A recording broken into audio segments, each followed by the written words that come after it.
In this video, we'll talk about geometric series, which is the other main type of series that we can actually find the value for outside of telescoping series. So we had geometric sequences before, right? A geometric sequence was an is c times r to the n for some values of c and r.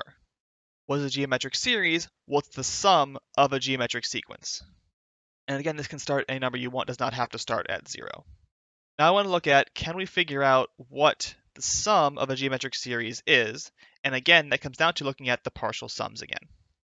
So what is Sn for a geometric series? Well, it's going to be the following. It's going to be c plus cr plus cr squared plus cr cubed, all the way up to cr to the capital N when I'm going up to capital N for my sum.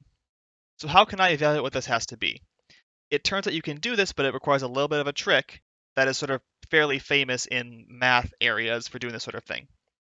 Let's multiply this entire thing by r.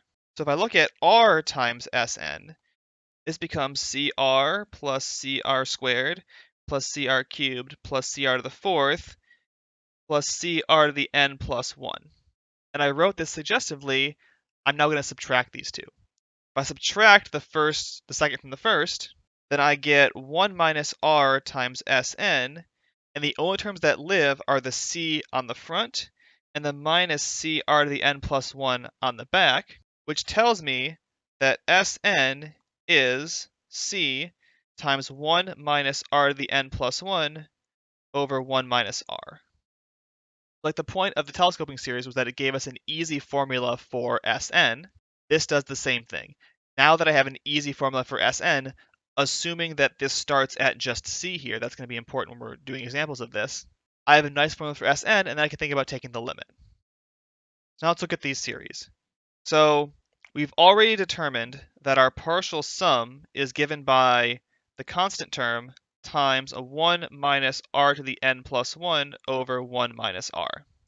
So what happens here as capital N goes to infinity?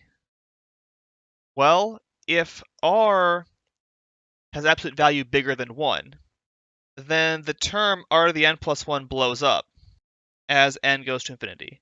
Right? If I'm taking powers of a number bigger than 1, they're just going to keep getting bigger and bigger and bigger in absolute value as I take more and more powers of that number.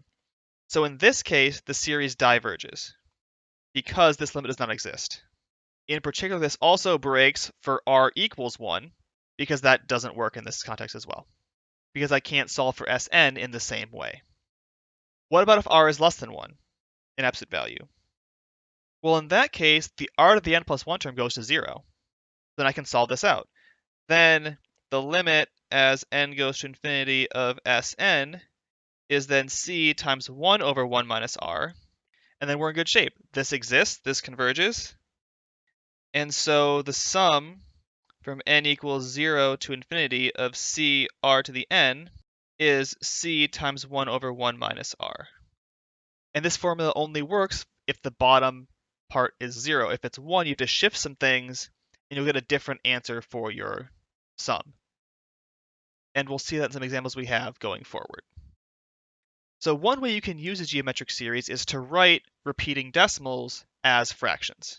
So I have 1.353535, and I want to write that as a fraction. So I'm going to pull off the 1 at the start because I want to leave that separate. So we're going to sort of move the 1 to the side and add it in later. And now I have 0.353535 and so on. How can I write this as a geometric series? So the way I can think about this is I have repeats here of 2 decimals. So how do I get 0.35?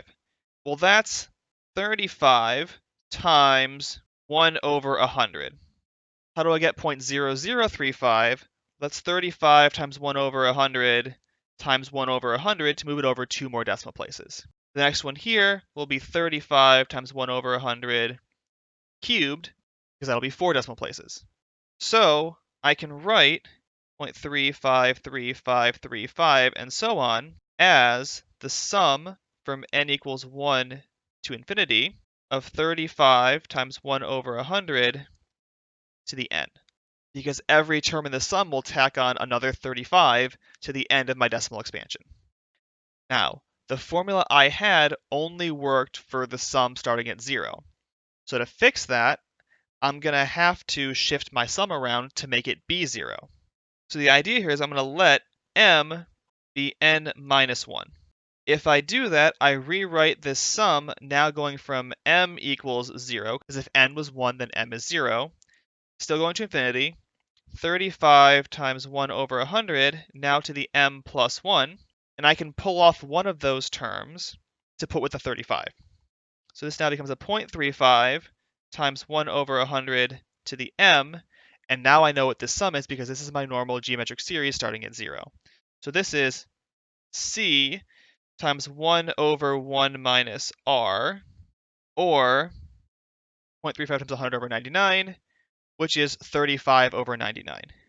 So that was the 0.353535 part.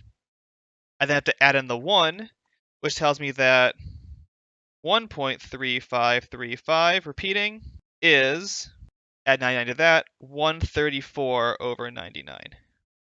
So that's the idea of geometric series and how you can use them to write repeating decimals as fractions.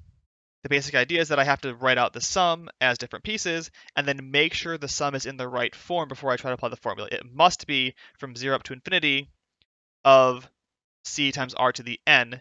You can't have any other shifts or anything else going on in there, otherwise you'll get a different value for your sum. You could work out more general formulas, but those will be slightly more complicated than just converting the sum to the 0 form and then going from there.